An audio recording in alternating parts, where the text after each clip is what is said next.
It's Steam Next Fest October 24, which means I'm playing lots of different games to see whether I like them and they stay on my wishlist.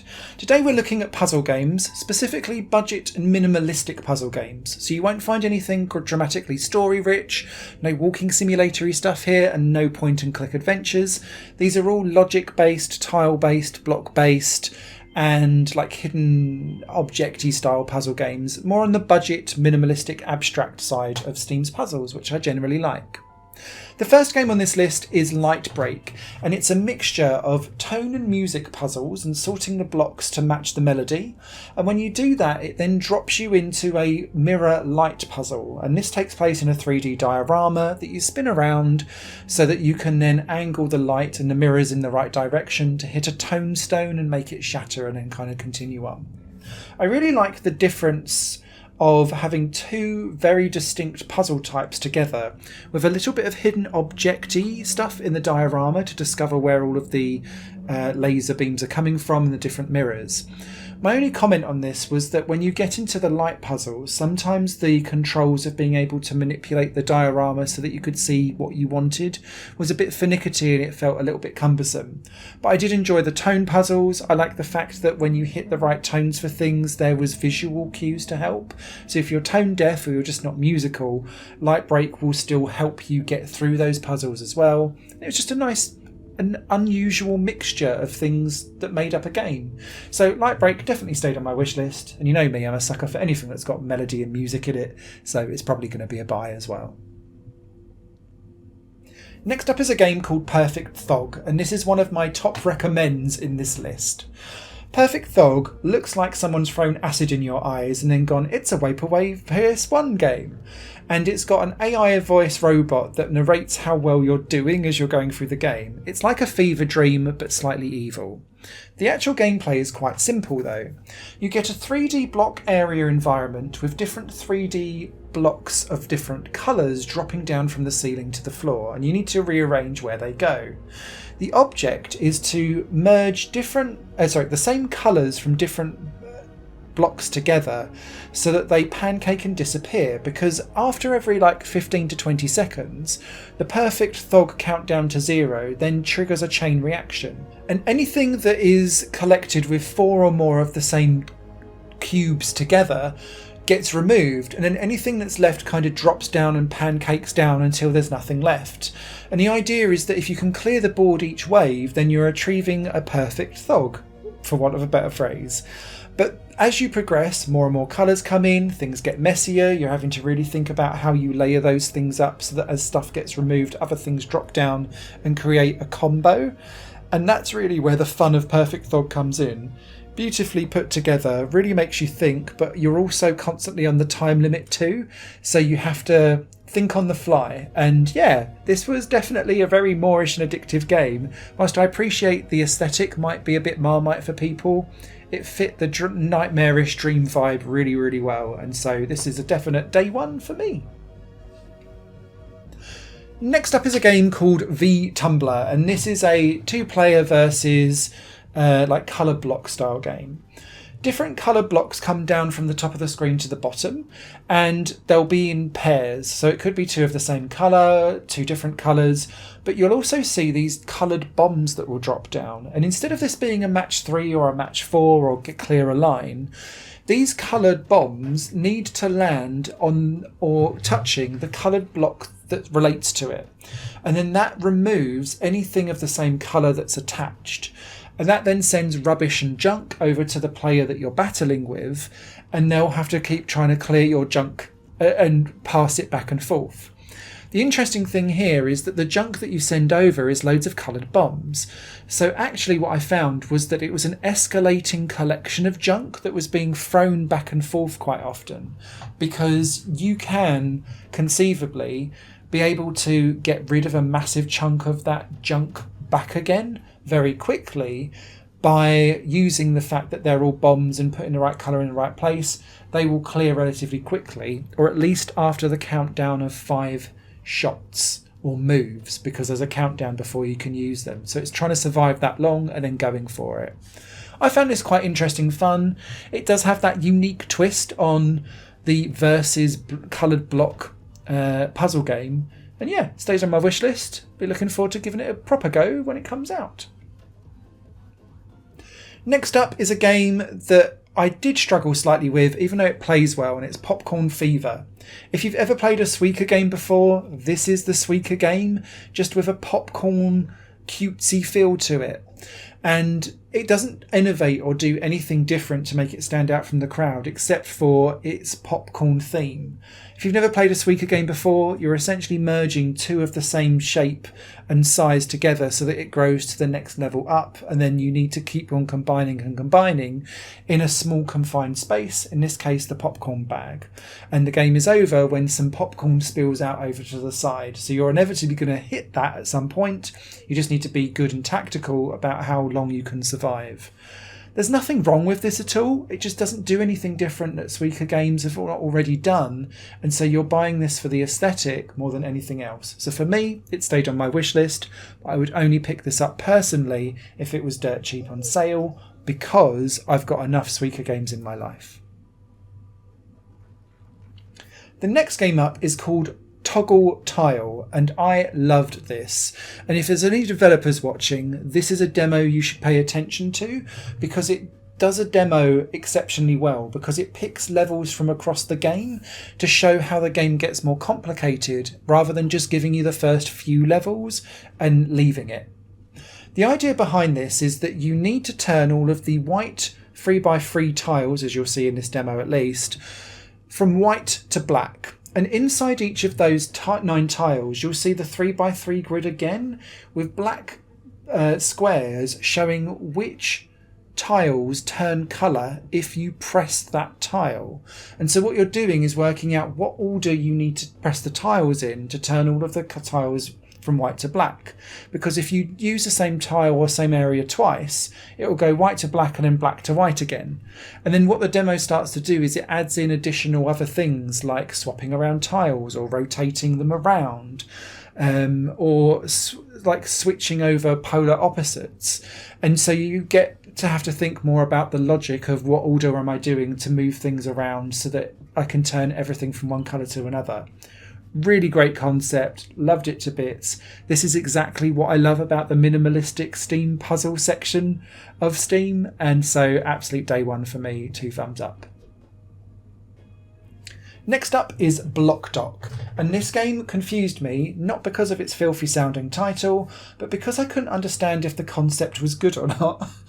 In this game, you have what I can only describe as Blokus style tiles coming from the top of the screen down. If you've ever played that game, you'll know.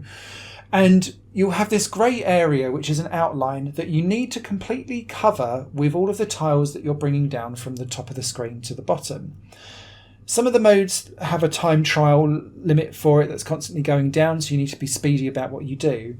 But the concept kind of falls over for me, because it's all about whether or not you're patient or methodical, and therefore you control your own difficulty. There's no worries or requirements about having tiles just spill over the edge. It's just so long as every piece of the grey playing area is covered. And so long as you just go around the edges and you don't do stupid moves, the difficulty never really develops. But if you do something stupid and rush, then you forget the bit in the middle, and then there's blocks that aren't big enough for you to then drop them in, and then therefore there is a bit of difficulty. But it felt self-imposed, and so I get what this game was trying to do, but for me Blockdock feels a bit, I don't know, like it undoes itself because there's nothing external except for the player causing its own problem. So I'm a bit on the fence with this one. It stayed on my wish list for now, but I'm not entirely sure if I'd actually pick it up. The next game on this list is Utterly Ingenious, and this is my pick out of everything in this list. This is my favourite. It's called Time Chess. It was also the one that broke my brain. In Time Chess, each player has the opportunity to roll back the chessboard largely to a previous state in the game. So you might be playing a chess match, and you can see that there's numbers on the screen and they represent each turn. You might get to turn 15 and go, actually, I quite fancy going back to the board of what it was like in turn 5. The player will roll back the game to turn 5 and select it, and one of your timepieces, because you get 2 or 3 per match, gets removed from the game. You'll watch all the pieces go back to their previous form and things that have been taken beforehand reappear. But if that piece was taken previously on, say, move 10, it will disappear from the game still again on move 10 because it will always die at move 10. But you might be able to make more hay with it during the time that it's still alive. The crucial thing here, though, is that as you'll see on the board, there are various chess pieces that have got gold diamonds on, and these are time pieces. They do not move when the game goes back in time. And so what you can do is set up getting your king into checkmate, for example, and killing it by placing a piece that doesn't move in time and arranging them in ways that they'll surround the king on a previous move and send you back in time to a point where you bugger up the other player. And you have to be really, really brainy to work this out. My brain couldn't cope with it, but I love the idea and had great fun playing with the demo, watching myself lose in a variety of different ways. So time chess, I think it's ingenious. This deserves to be a cult classic hit in waiting. Can't wait for it to come out day one. Next on the list is birds organised neatly. Now I've already got cats and dogs organised neatly, so this is just the third in the series and it's exactly the more of the same. It doesn't seem to be doing anything new or different either, so you might start to be burnt out on this series, and I have to say third time around, just the changing of theming does lessen the impact of this game, no matter how accessible it is. If you've never played this series before, you're given birds of different shapes and sizes that you need to rotate round and slot into increasingly difficult shapes on a map on a board. It's always single screen. It's always relatively simple to get to the end result, but it's done so in a cosy, accessible and approachable format, and none of that's changed. It's just I was hoping for a new MacGuffin or a different mechanic to be shown in this game, and there isn't. So your mileage will definitely vary, and I'm starting to find that mine probably will if nothing changes in this series going forward. Next on the list is Tiny Robots Portal Escape, and I would describe this as a kid-friendly or kid-approachable or family-approachable variation of an escape room game. Very similar to the diorama doors and boxes series that I absolutely adore that's out there at the moment. Each level is a tiny diorama environment that sometimes have multiple states to them, but you rotate them around and zoom in and out of different areas, picking up keys or scrolls or batteries or little gems, so that you can then slot them into the right places, triggering very simple puzzles that don't require much noggin to actually complete, but you feel brainy because you're constantly rotating, picking something up and dropping it in. It felt very tactile. What it lacks in complexity, it more than makes up for in its bright and colourful environments, chunky graphics, and just approachable gameplay that I think would allow younger people to get into escape room games at an earlier age. And so that's where I think this is marketing very well at. And I hope it does well because it's staying on my wish list, and as a 40-year-old I'm going to be picking it up anyway. From a game with a strong visual identity, we come to Arrive in Time, which I think looks like a collection of mobile assets that don't really belong together, being smooshed together to try and make it look cohesive and not working. The gameplay itself is quite interesting though. It's trying to get a car from A to B on a map by using cards at the bottom of the screen. So the car will always progress forward and the timer will always go down to 0, and you use cards to speed up or to turn left or to turn right or to do a U-turn, whatever it is that you're doing. The cards are in play and you need to do it in real time so that the next action follows on suit. I did struggle with this game in trying to work out how to get the car to end up on the right side of the street. And I take it that's where probably most of the puzzle element of this game comes from. But I did also find that the timer was very strict, and sometimes actually using all of the cards in what you think is the right way still means that you fall short timing wise, and the obvious answer isn't always the right one, so I was kind of scratching my head a bit. And that combined with the visual identity of this game feeling really incohesive, I didn't really gel with this particularly. It stayed on my wish list. If I'm being brutally honest, this will be a deep sale buy for me because I like cars and logic games and that's really why it's there. Bloxolotl looks colourful and approachable, but actually there's a real sting in the tail for the brain-teasing challenge that it gives.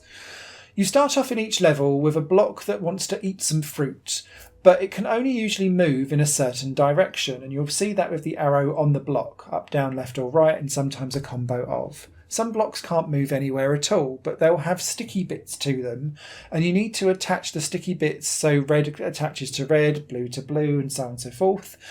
And you need to understand how to stick blocks together, because then that allows you to start moving blocks in more than one direction.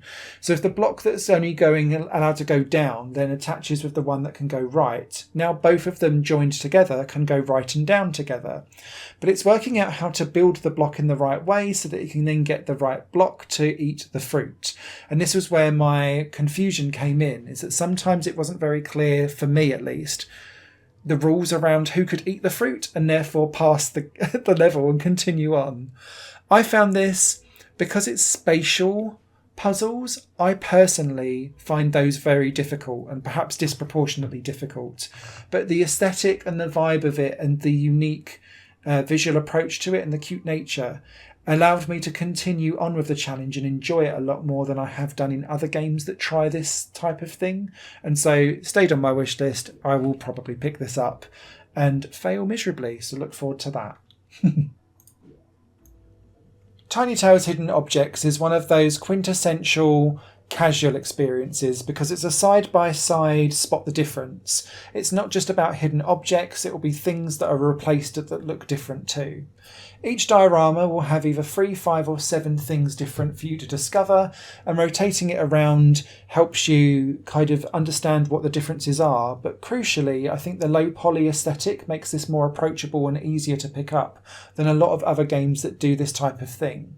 I also really like its progressive hint system, because when you press on hint, it removes most of the level and just leaves you with a section of it as if it's like focused in. So you still get the reward for getting the thing right, and I think that's the right way to go about it. So if you're looking for the ultimate spot the difference casual game, I think Tiny Tales Hidden Objects is probably one that you could definitely invest in, especially if you're on the more casual end of that scale. The next game on this list is probably the one I spent the most amount of time with because it's the most unique and interesting and intriguing, and it's called The Valley of the Architects. This is a lift pulley puzzle game that sees you with passengers trying to get from A to B, but the key around doing this is that sometimes you need them to get onto a lift and then move up and down to their exit points and then walk across into another lift and continue their journey. But actually, quite often, you need it to be asynchronous, because if there's not a lift waiting for them, passengers will glide across the gaps. And actually, sometimes that's the best way to deal with the lift system, is to avoid them getting into a lift and then being dropped off at a place that they can't actually get off on, and then they get stuck. So flipping between the two disciplines took me a while to get used to, and then when you aren't playing the game you can then drop into a camera mode and go and look at the different architecture that these lift system pulley levels are being displayed in, and so you could take photos and go in and change all of the different filters on it. Such a weird experience, but it oddly works. And I found it intriguing. It's definitely unique. I've not played anything else quite like it out there, and that's great to say in 2024. So The Valley of the Architects deserves people's time and attention. It's staying on my wish list, and it'll probably be a day one pickup. The next game on this list is an example of a demo that I think doesn't help itself, and it's called Tranquil Isle. The demo itself is for a game that's a roguelike city builder where you need to place buildings down next to each other so that it provides certain resources, and they affect all different buildings affect each other, so you need to kind of do good placement. But the only mode available in the demo was free design play mode, so all you was doing was just dropping down the different buildings and making it look pretty. So I can't comment on whether this game's mechanics work or play well at all. I'll just go, it looked pretty, and that's all I can say. And this is an example for me of a demo that didn't really serve its purpose, and I'd have preferred to have had a time limited or move limited introduction to the actual roguelike game mechanics, where I would likely be spending 90% of my time. In the cute and casual space, we have Hare 136, and this game is super casual. There's two different modes. One is a slider game where you just have to slide the hare around from the beginning to the end of the level and do so in the minimum amount of moves possible to achieve a perfect rating, and then those perfects add up for you to be able to unlock more levels to progress. And then there's SOA mode, which I much more preferred because I dislike slider games in general. The SOA mode is about stepping in each grid and digging up something so that you can then dig up the entire level in the minimal amount of moves, again achieving perfects to progress on with the game. There's nothing revolutionary here, but what is here is well put together, looks nice, sounds nice, and is approachable. Just be aware, this is super casual and it's not going to change the world. Sadly, the buggiest demo that I played was called Fix This House, and it was nigh on unplayable. The idea behind this is that you've got various building blocks that allows you to build houses and then fill out the outlines in the different levels that you've got. But the blocks were nondescript, very generic, felt unloved, felt like just stock assets that were being pulled in without any real individualization or personality given to them. But as the game was being built, as the house was being built, the game then decides that it wouldn't let you add on the roofs on top. And so it would hover and refuse to stack them correctly because in theory it was wrong. But it had already told me that every block that I'd put in previously was correct, and therefore this was the only option that I had. But actually the game is entirely bugged because it wouldn't let you progress through the game. I wasn't enjoying myself up to that point anyway, and so I have removed this one from my wish list, and I hope the developer gets on top of those bugs soon. Next up is Millumi, and this is a light puzzle game where you play as a sheep with a raven bird on its head. Of course you do. I like the cute and approachable and somewhat hand-drawn like nature of this game. And what was interesting around this compared to Lightbringer earlier on, which was also mirror and light puzzles, is that you have to traverse around the map and turn lasers on and off, because as part of the structure of turning on the lasers, you have to power up various enemies that will kill the sheep as you go past it. So there's logic as well as mirror and light puzzles going on at the same time, and that combo sat really well together for me. The levels felt well thought out, the controls felt well done as well. The only comment that I'd have on this is that sometimes graphically it was quite difficult to work out where you could and couldn't step, because it implied that there was more freedom in movement than there actually is. You stay on quite narrow paths, but the game never really tells or directs you with that. So I kept thinking I could walk in places that I couldn't. But this was interesting, and so Millumi definitely stays on my wish list, and I'll be keeping an eye on it in the future. O.W.L Projekt is the next game on my list, and I'll describe this as Echochrome without the Escher puzzles, where you're creating, through blocking someone's visual, you're making two paths look like they're one. You don't necessarily do that in this game. Instead, you're rotating around a 3D environment, creating a path from A to B for your character to walk through. But there's lots of sliding blocks and things that you can manipulate to create paths and then opportunities for them to cross gaps and stop in the middle. And then you rearrange the blocks that they've just used to try and get to the other end of the path and continue on. That's all well and good, and it works functionally well. The problem that I had with our project is perspective, funnily enough, and this is because quite a lot of the environment that the character is expected to walk through is hidden from your sight, and so I felt like I was stabbing in the dark to try and see where this character could and couldn't move to, because I couldn't see it myself. And if there was a way to see through some of the walls, this game would be infinitely more approachable and I think fun to play. And so I've kept this on my wish list, but I don't think I would pick it up immediately, certainly not as day one. This would be a real deep sale for me, and that's probably stretching it because I didn't really enjoy the experience because I couldn't really see what I was doing. Now, a rare 3D game has entered the list. It's called Door 4 Ultimatum, and I enjoyed this even though it was a head scratcher. And it was because it's one of those games where you have to really pay attention to environmental cues to understand what's going on. Each room is 4 doors, and you need to understand which door you need to get through and continually do so, a bit like Takeshi's Castle, to make sure that you make it to the other side of the game. Now, each room is its own contained little mini puzzle. It will give you an option to kind of say you need to choose door 3, but obviously there's no 3 on the door, and so you're looking around trying to work out, well, what is pointing me to number 3? Is it some of the environment and the way how it's built? Is there something hiding in plain sight? Loads of different interesting ways of doing things, and I found it genuinely interesting and fun to play, even if I kept getting it wrong. But yeah, Door 4 Ultimatum, a pleasant surprise. Continuing on with the pleasant surprises, we have Space Variance Authority, and this game was one of my favourites. You play as this ball with a space lasso behind it, and there's 2 objects to every level that you have to fulfil. The first is to collect the 3 different orange orbs that are in each level, and you'll need to do that through some platforming of 2D variety.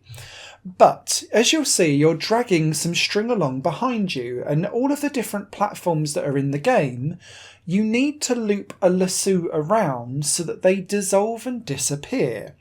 And so what you need to do for each level is decide what's the shortest route that I can take. Continuing on the pleasant surprises, one of my favourite games on this list is Space Variance Authority.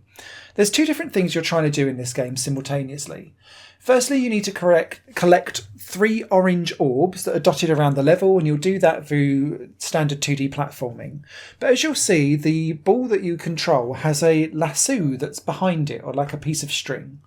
And what you need to do is encase every platforming element in the level around with that piece of string, and when it's fully encased, the string closes up and dissolves anything that's inside it. And so you don't have to just collect those 3 orbs, you have to dissolve all of the platforms as you go, which means you have to think about every move you make and the consequences of, if I go round there and I dissolve that platform by accident, can I get back round and do the same thing again? Has that closed off paths? How do I deal with this?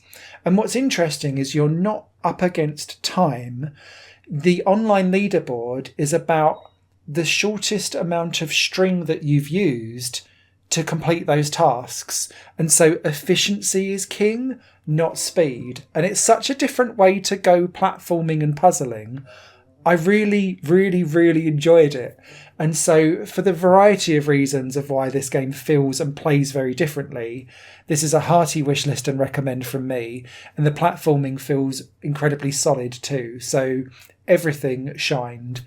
And I'm delighted to say I'm in some of the top 10s on some of the levels and the demos leaderboards. That will never last, but I shall take it whilst it's there.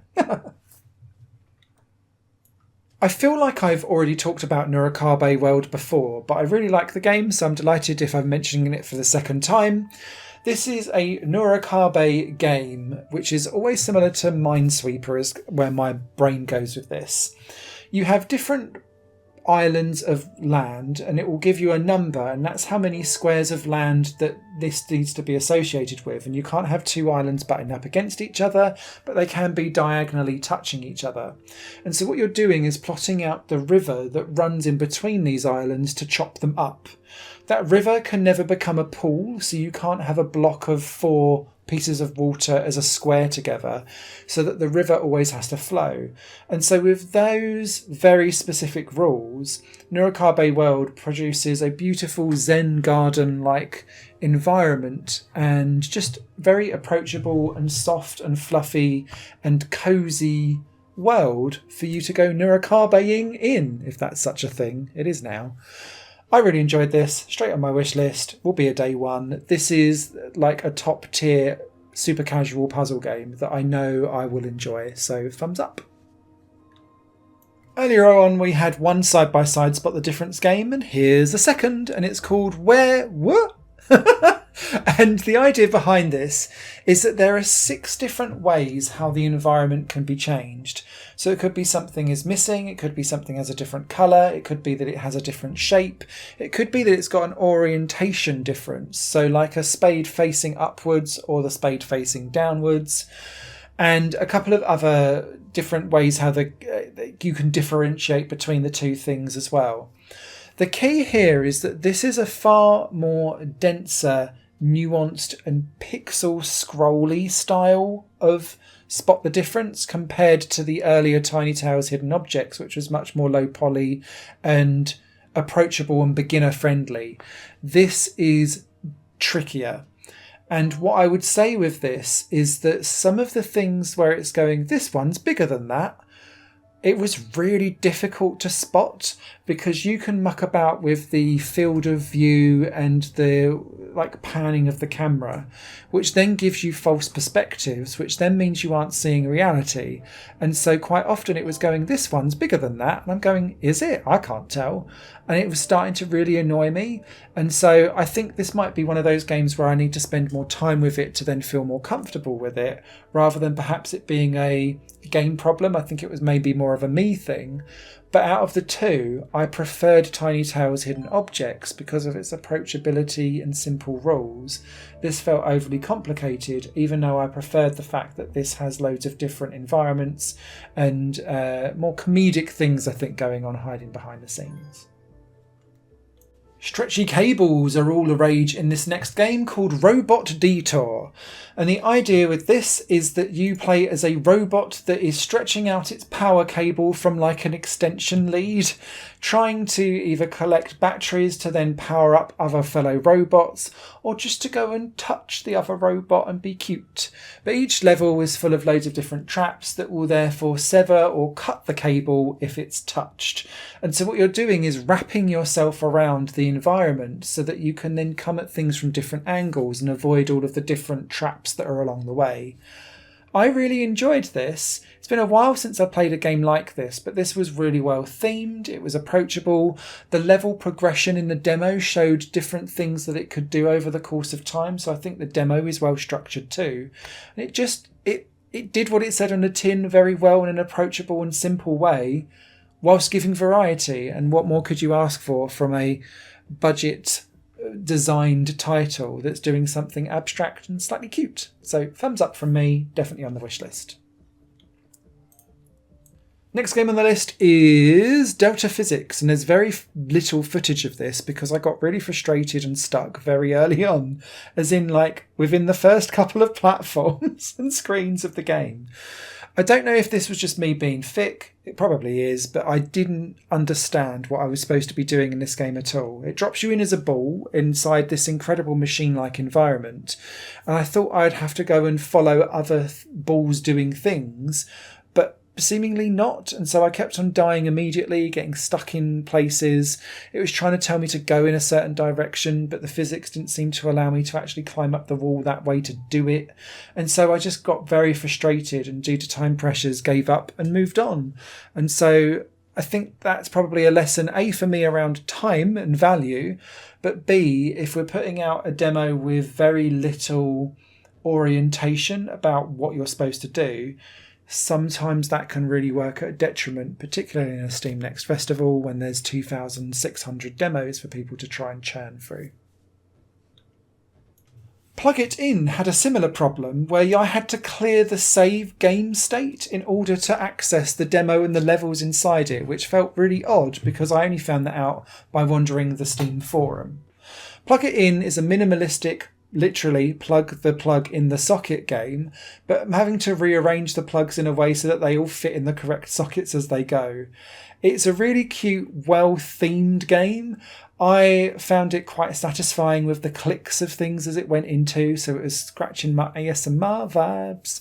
And yeah, once I'd got into the demo and could actually get it to work, this game was a joy to play and it stays on my wish list. But again, let that be a notice to the wider dev community. If you're putting up a demo that requires you to scrub a saved state or do something weird to get it to work, please, please, please telegraph that out to everyone really clearly up front so that we actually know what we're doing. Thanks.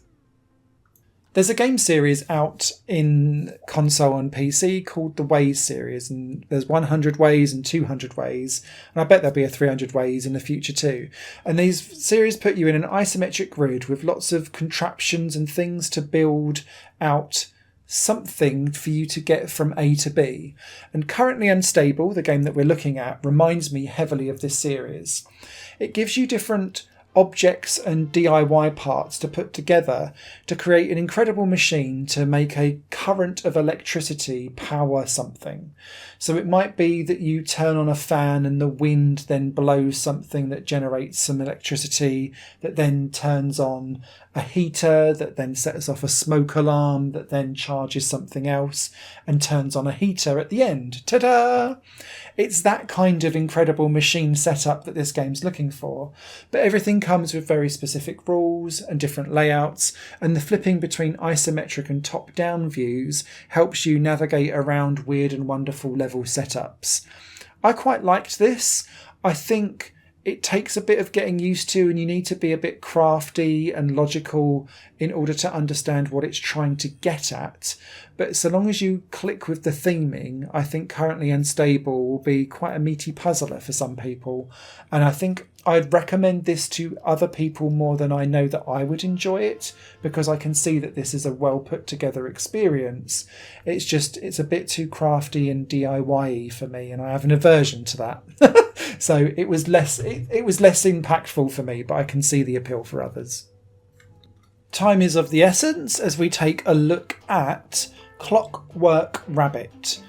This is a Qbert isometric style timing based puzzler where you need to navigate up and down the staircases of various cube-like environments as a rabbit, producing clones of yourself and then rewinding back time and then going again using your clones to open and close doors, pull switches, keep things open, and manipulate the world around you. But you can, in theory, have multiple clones of your rabbit going on at any one time.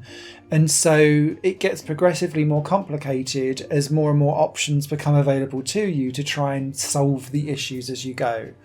I love the art style of this, and the music actually really hit for me too. There's a definite twee Alice in Wonderland baroqueness to it, and kids' fairy tale. It's giving me Enid Blyton, but I want to go for a horror movie but don't want to at the same time vibe. And so I really enjoyed this, even though I know that if I picked up the full version, I'd be terrible at it because I always struggle with these types of games. This was really well themed and felt like it was doing something slightly different with the genre. So thumbs up, and fingers crossed it will deliver on the promise. My apologies for only capturing tutorial footage for this game. It's called Globe Games, and all you need to know is it's chess but on a spherical board. All of the chess pieces play the same way as they do in the original chess, and you can still castle and you can still level up your pawns to become other chess pieces if you get them to the other side of the board, but it's just things look different and play out different because there's more places to go in a spherical board, and you can be sneaky and hide things and capture things unawares. Aside from that, the game doesn't offer much else, but that might be enough for some people. But if that is for you and you've not spotted the other games, A, Time Chess earlier on is my favourite on the list, so go check that out. And B, there's another game out called 4D Chess, which is more of a head screw than what this would be. And so kind of judge your alternative chess modes based on that scale. Easily the most sandbox game on this list, and was a joy to play as a result, is a Dumbino. And that's dumb-ino, not domino.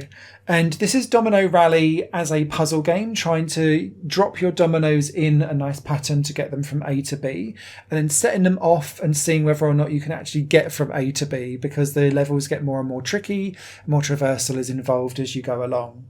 There's also specialist dominoes that have abilities. So early in the demo, you start to have ones that can explode, for example, and you don't need to use them, but you can do in the sandbox way to choose how you want to solve the level in the way that you want to. And it was that freedom that really came to me with Dumbino, and the fact that quite often with Dumbino games, you have to be oddly precise, and it's quite rigid in a lot of its control style and how things are dropped in. Dumbino gives you this kind of magician's magic hand that's quite fluid, and the controls were really simple and easy to pick up, that allowed laying dominoes and kind of removing a previous one and resetting things back and allowing save states at certain moments in time, so that if you did make a mistake, you could quickly reload back to a save state, I think is ingenious for this type of game. And so from a gameplay and a usability perspective, Dumbino was really quite impressive, and I really enjoyed exploring my creative side of how I could make the most convoluted way of solving a very simple puzzle and then feel really satisfied watching it all collapse in a domino effect. And I can laugh at myself and release my inner Hevish 5. This is definitely a wish lister, and it will be one that I'll probably pick up on release. We're now into the final 5 games. Well done if you've stuck with me for the whole video. You deserve a treat and a rest. And so does this game called Stickin the Landing, which is a cute and approachable way to space travel and physics and orbiting. Each level has a goal where you need your spaceship to get to, but there'll be different planets of different sizes with their gravity and orbit pulling you in or pushing you away depending on the level and the design of it and how it's all set up. You'll then have various stickers of other planets and things that you can use to manipulate the orbit via gravity of where this ship goes. And sometimes it might be that it goes round in circles and will eventually cross the checkered flag and reach its end state. Sometimes it might be direct, sometimes it might be indirect. It's entirely up to you. And what it does is kind of dot out in a very playful pen and paper way where the previous trajectory is gone and what went wrong with it if you're needing to course correct. I really like the theming of this. The puzzles themselves were well thought out and designed. And again, this is one of those demos that picked up different level designs that showed you quite quickly how this game could become more complex and much more brain scratchy over time. And so this was a little joy to play, definitely staying on my wish list. Path of the Oxiflame looks visually impressive in some areas, but it was an absolute chore to play. This game looks like a 3D platformer, but it's more of a 3D Sokoban platformer because you're busy manipulating different blocks so that you can progress through the forests and into various different villages. And I love the atmosphere of this game, but control-wise and camera-wise, this was a mess for me to play, and I really struggled with it. The camera changes constantly into weird angles all the time, and you can't control it. And it's not as if I'm not old enough to deal with fixed camera perspectives, but what kept changing was the controls of how you then manipulate the character next. And because it either wasn't responding correctly, or there was delayed lag, or just something wasn't quite connected, my character kept climbing up ledges and then climbing back down and then going back and forth up and down the same path, and I couldn't control the bloody thing, and it was just going round in circles, and it was causing so many problems that after 6 minutes of that I gave up and uninstalled it and thought, I've had enough. I give up, I surrender.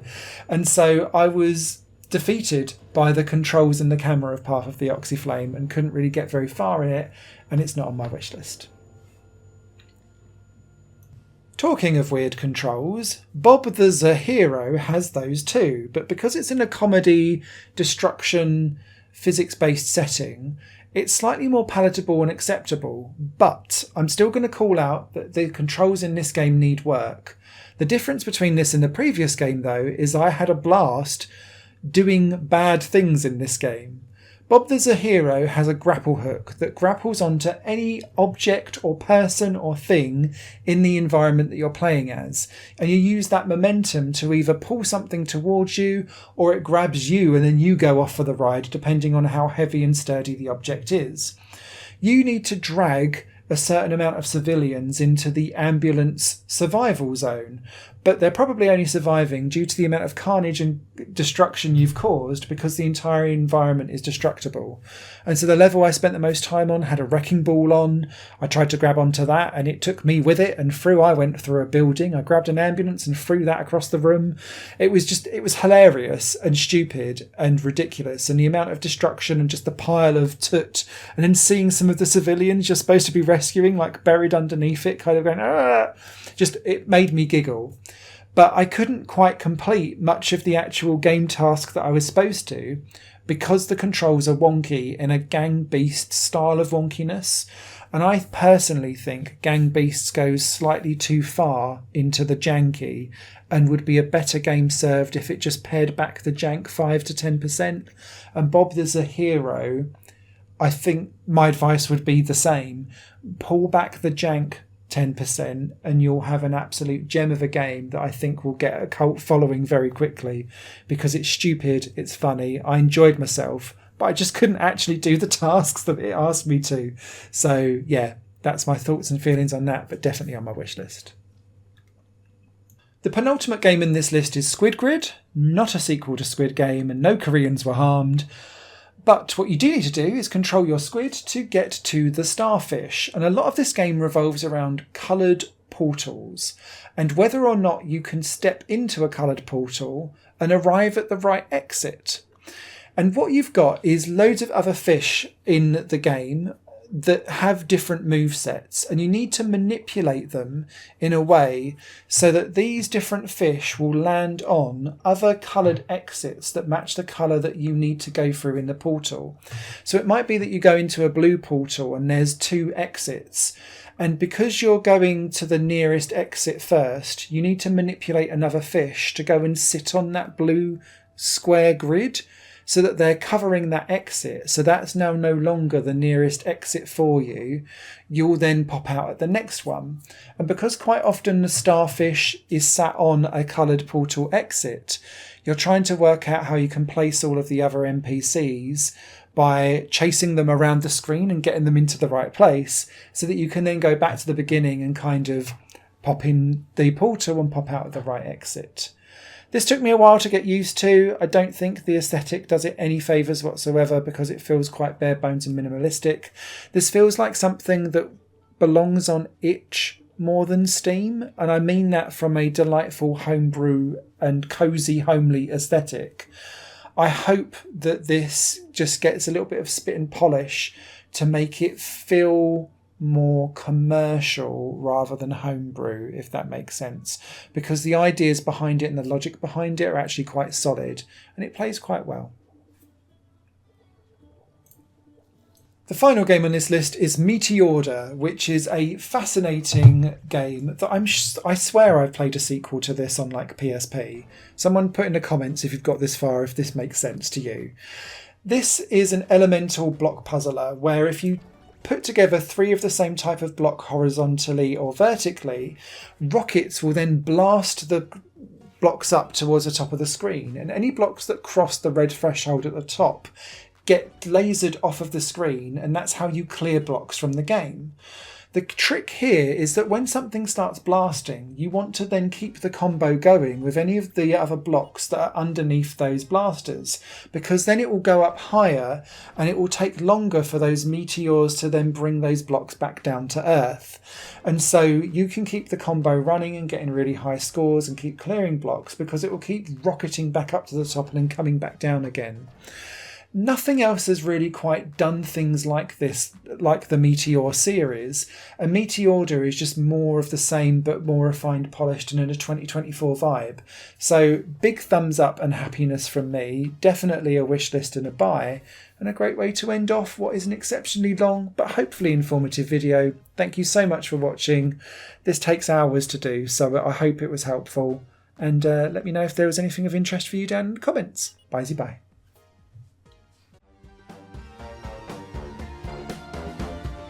Higher Plane Games is part of the Higher Plane Network, a completely independent media outlet supported by people like you. The goal is to create the best possible content that cultivates a richer indie scene for games as well as music and entertainment. To find out more and to get involved, visit patreon.com/Higher Plane Network. Your support makes all the difference, and in return you'll gain access to bonus content and downloads. Thank you for watching.